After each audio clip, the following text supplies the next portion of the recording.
Hello, good evening. ഇന്നത്തെ ഒരു evening കുട്ടി വീഡിയോ ആണ് കേട്ടോ. ഇവിടെ സിറ്റ് ഔട്ടിൽ കുറേ സാധനങ്ങൾ വലിച്ചു വാരിയിട്ടിട്ടുണ്ടായിരുന്നു. നമ്മുടെ വീട് പൊളിക്കലും കാര്യങ്ങളൊക്കെ ആയിട്ട് നിങ്ങൾ കണ്ടിട്ടുണ്ടാവും. ആകെ അലങ്കോലപ്പെട്ട് കിടക്കായിരുന്നു കേട്ടോ. അപ്പോൾ ഞാൻ കുറേയൊക്കെ ഒതുക്കി, കുറേ കട്ടിലും കാര്യങ്ങളും, കുറേ കട്ടിലല്ല ഒരു കട്ടിലും പിന്നെ കുറേ സാധനങ്ങളൊക്കെ ഉണ്ടായിരുന്നു. അപ്പം ആക്രിക്ക് കൊടുത്ത് ഒഴിവാക്കേണ്ടത് അങ്ങനെ ഒഴിവാക്കി, അകത്ത് കൊണ്ട് വെക്കേണ്ടത് അങ്ങനെ വെച്ചു.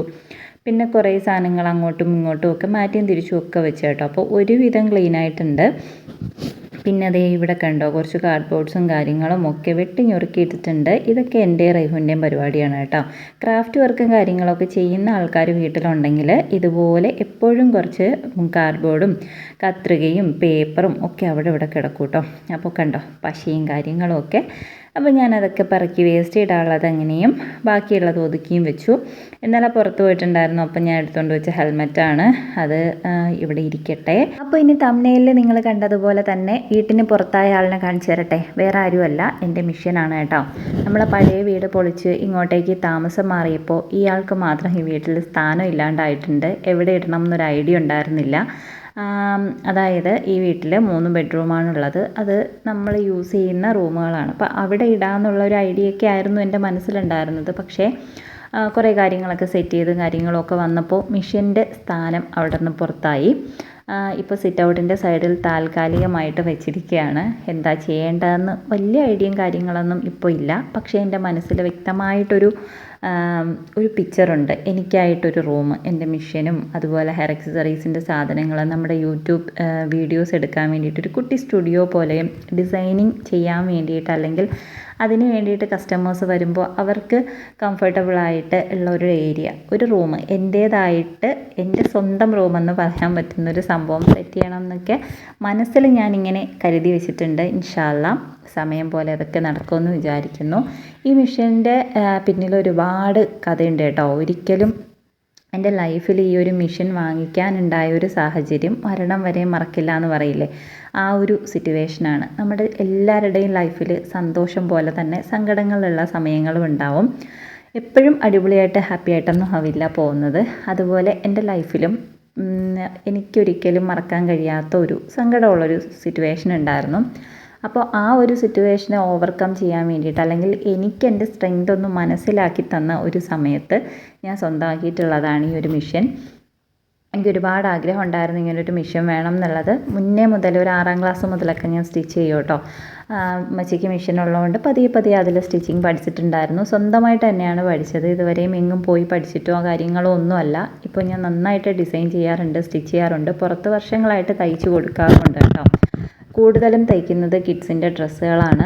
കൂടുതലും തയ്ക്കുന്നത് എന്ന് പറയുന്നതിനെക്കാട്ടിയും കൂടുതലും എനിക്ക് സാറ്റിസ്ഫാക്ഷൻ കിട്ടുന്നത്, അല്ലെങ്കിൽ നമുക്ക് കുറച്ച് കൂടുതലായിട്ട് എന്താ പറയുക, നന്നായിട്ട് ചെയ്യാൻ പറ്റുന്നത് കിഡ്സിൻ്റെ ഡ്രസ്സുകൾ, പിന്നെ മമ്മി ആൻഡ് മീ ഡ്രസ്സുകളില്ലേ, അങ്ങനെയുള്ള സംഭവങ്ങളൊക്കെയാണ് ഞാൻ കൂടുതലും ഓർഡർ എടുക്കാറ്. അപ്പോൾ പറഞ്ഞു വന്നത് എന്താണെന്ന് വെച്ചാൽ, ലൈഫിൻ്റെ ഒരു ടേണിംഗ് പോയിൻ്റ് എന്ന് തന്നെ പറയാം. ഇനി എന്ത് എന്ന് ചിന്തിച്ച് നിൽക്കുന്ന ഒരു ടൈമിലാണ് ഞാൻ ഈ ഒരു മിഷ്യൻ വാങ്ങിക്കണം എന്ന തീരുമാനം എടുക്കുന്നത്. അന്ന് എൻ്റെ കയ്യിൽ പൈസയൊന്നും ഉണ്ടായിരുന്നില്ല, ഒരു ബിഗ് സീറോ ആയിരുന്നു ഞാൻ. അപ്പോൾ എൻ്റെ ഉമ്മയാണ് കേട്ടോ എന്നെ ഹെൽപ്പ് ചെയ്തിട്ടുണ്ടായിരുന്നത് മിഷ്യൻ വാങ്ങിക്കാൻ വേണ്ടിയിട്ട്. 25,000 രൂപയായിരുന്നു അന്ന് ഈ മിഷ്യൻ്റെ റേറ്റ് വരുന്നത്. ഏതാണ്ട് 3-4 വർഷം കഴിഞ്ഞു ഇത് ഞാൻ വാങ്ങിച്ചിട്ട്.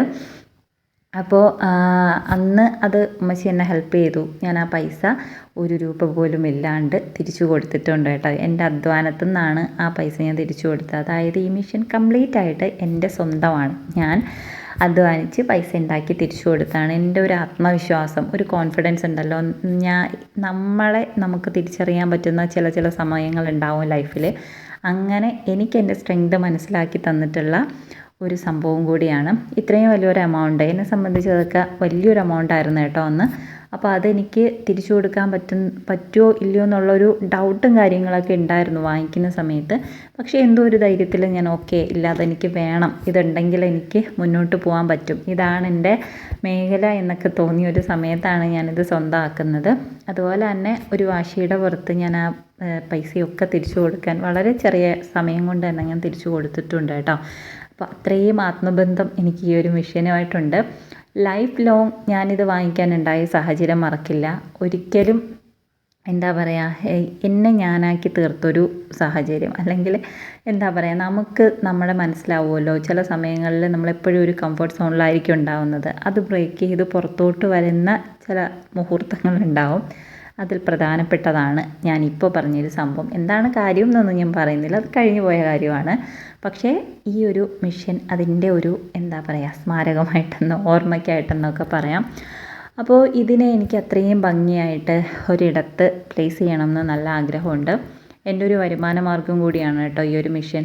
വീട്ടിലിരിക്കുന്ന വീട്ടമ്മമാർക്ക് തയ്യൽ അറിയാമെന്നുണ്ടെങ്കിൽ അത് ഭയങ്കര വലിയൊരു അനുഗ്രഹം കൂടിയാണ്. കാരണം നമുക്ക് അത്യാവശ്യം നല്ലൊരു എമൗണ്ട് ഇതിൽ നിന്ന് ഉണ്ടാക്കാനായിട്ട് പറ്റും. പല ആൾക്കാരും വളരെ പുച്ഛത്തോടെ ചോദിക്കാറുണ്ട്. എൻ്റെ ജോലി എന്ന് ചോദിക്കുമ്പോൾ നമ്മൾ സ്റ്റിച്ചിങ് ആണെന്നാണ് പറയുന്നതെന്നുണ്ടെങ്കിൽ ഓ തയ്യലാണോ എന്ന് തിരിച്ച് വളരെ പുച്ഛത്തോടെ ചോദിക്കുന്നത് പലപ്പോഴും ഞാൻ കേട്ടിട്ടുണ്ട് കേട്ടോ. പക്ഷേ ആലോചിക്കേണ്ട ഒരു കാര്യം, നമ്മുടെ കോൺഫിഡൻസിൻ്റെ ഏറ്റവും വലിയൊരു പങ്ക് വഹിക്കുന്നത് നമ്മുടെ ഡ്രസ്സിങ്ങാണ്. നമ്മൾ എത്രത്തോളം വെൽ ഡ്രസ്ഡായിട്ട് പുറത്ത് പോകുന്നു അത്രത്തോളം നമ്മുടെ കോൺഫിഡൻസ് ലെവൽ കൂടാറുണ്ട്. അപ്പോൾ അതിന് ഏറ്റവും കൂടുതൽ സഹായിക്കുന്നത് ഈ പറയുന്ന തയ്യൽക്കാർ എന്ന് നിങ്ങൾ വളരെ കുറച്ച് പറയുന്ന ആൾക്കാർ തന്നെയാണ് കേട്ടോ.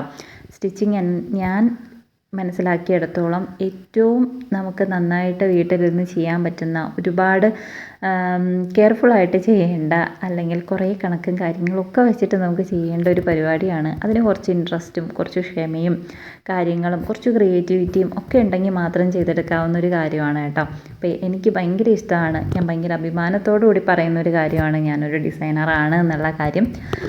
നമുക്ക് ഒരാൾ കൊണ്ട് തരുന്ന മോഡലിനനുസരിച്ചിട്ട് അവർക്ക് സ്റ്റിച്ച് ചെയ്ത് കൊടുക്കാൻ പറ്റുക എന്ന് പറയുന്നത് ഭയങ്കര വലിയ കാര്യമല്ലേ, അങ്ങനെയല്ലേ?